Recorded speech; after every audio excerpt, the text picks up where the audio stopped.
The opportunity to increase your market share is in the downtime, doing the right things so that when it goes back up, you're ready for it. I think you've actually missed it. I think you've missed the downturn because from what I'm seeing, and I was projecting July. You've got to do the things that other people in quiet times aren't willing to do. What can you do to prepare yourself and your business for busier times? That is today's topic of Foxy TV, episode 216. We have 8 things to cover, some of which include relationship building, branding, marketing, self-development. Now, I think Jake and Phoebe have saved the best to last, so make sure to stick around for that. Actually, I wanted to add one more thing to the list, so let's bump it up to 9 things. And that 9th thing is to please subscribe to our YouTube channel. It only takes a couple seconds, and plenty of you who watch our videos aren't subscribed to our channel. So if you find these videos at all helpful or informative, please do us a favor and subscribe to our channel. Alrighty, on with the show. Let's jump into the first thing you can do to prepare for busier times. When the market slows, the general, I guess, all of these things fit into one bucket, which is you have time on your hands. So it's what do you do at that time to both go hoping to chase more business so that you're not quite as quiet as you otherwise might be, but it's also about setting you up for when the market turns and starts to increase again so that you've done all the things you need to do to make that easier to take opportunities. So marketing is something that it's very easy to let it slip when you're busy. We, in the early days when it was you and I, mostly you doing, videos and pictures and things, whenever we had a super busy week,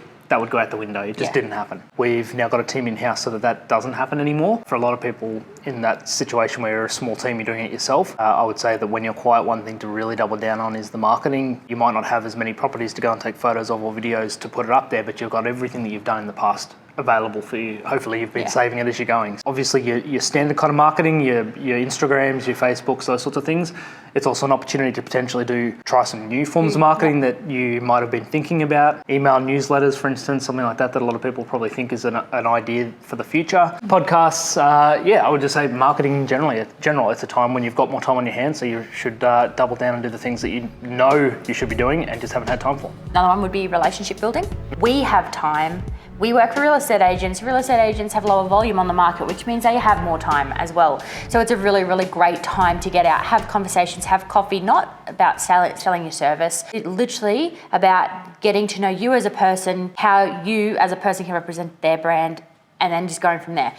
Absolutely, you obviously cover topics like how you do things differently, all that sort of stuff, but it's a great time to ring and just have a chat. There are a number of agents who I would just ring and have a chat to every couple of mornings. I would like to have said that I have gone out and had more coffee with those agents, but I've definitely gone out and had coffee with new agents that I've never spoken to before and had conversations with them about how we do business, just so that they're equipped and ready when they have people come into the market who they're trying to convince on how to get on board so that they have the right words, the right scripts and dialogues to be able to sell styling themselves. So it's a really great opportunity because they've also got some time. I'd also say, so both things that we've said so far are about external sort of factors and things like getting more business, getting your name out there, hopefully, like I said before, winning more business now, but more than that, probably setting yourself up for when the market comes back. And it's really about hard work because at times like this, and we've seen it in the staging industry, there's businesses that close down in times like this, or times that we've had where it's been a bit quieter. And so what that means is that when the market gets back to where it was previously, there's more opportunity because there's less companies in the industry.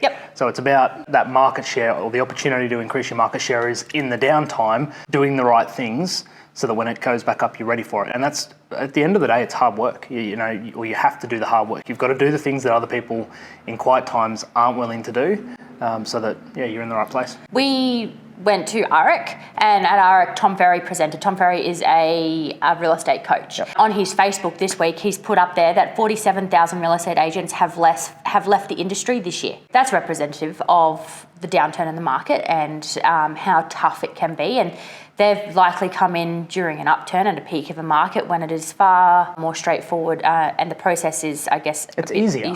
So that hard work turns away.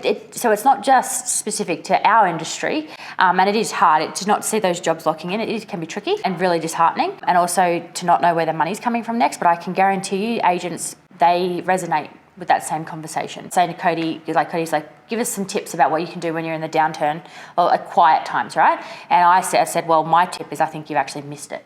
I think you've missed the downturn because from what I'm seeing, and I was projecting July, same as Emily, who's our consult stylist, we were seeing lots of stuff, lots of traction starting for the new year, financial new year. Another thing that you can work on is branding. I think not just with marketing, but refining your pitch, refining your service. Some agents, some coaches, people might call it like a rebrand. But if you have time to sit there and actually get really succinct and clear with what you offer and who you want to target, things. So we are clear. We know that we like to focus on properties that are sub 2 million. Very specific in who we would like to target. So it gives you the opportunity to be able to talk about and think about those things. It's also a time to look at internally and some of the things you can do within your business. So you mentioned some of the agents and people leaving the industry, businesses, other companies cutting staff. We've seen it as a time where we've actually looked to increase our staff. And in fact, we're just in the last few days, we're sending out some offers and having people accept just purely because we know where, if things get back to where they were previously for us in spring in particular last year when we were super busy, we need more people to kind of handle that growth. Service, and we see it coming. So we're hiring people in the right positions, we're increasing our team's capacity and their skills. So it's training, it's all the other sort of things like the buzzwords, the processes, but all of that is important. So we're putting processes in place, we're training the new staff, we're giving more responsibility and opportunity to more of the senior people to take on more so that Phoebe and I can change what we're doing. So it is about preparing yourself for the next upturn, I guess. Yeah. Say as well, projects. So for us as a business, we've got ideas and promotions or collaborations or things that as a business we've thought about doing, and we've got a whole list of things that are kind of very on the to-do list when we have time. Well, we can start doing some of those things, like running a conference next year for the staging industry. If we were super busy right now, that would be a much harder thing to find time to actually do the things we need to do to get that ready. So taking the opportunity to do some of those things you've always been talking about or thinking about, even if it means you to spend some time on it and decide it's not an idea you want to follow anymore or implement, but just spending some time on that sort of thing. So from an internal business point of view, what are you offering? What are you doing? What are you doing with your team? Another one would be self-development. So something we've been able to, fortunately, spend a lot of time going to conferences, getting those ideas, the idea generation strategies in order to increase. There's so much, like I've said, alignment with what real estate industry does to what we do. So we've gone to a lot of real estate conferences and we've got a lot of awesome ideas from them, strategies that we're going to try and implement and some other bits and pieces. Us time away from the business.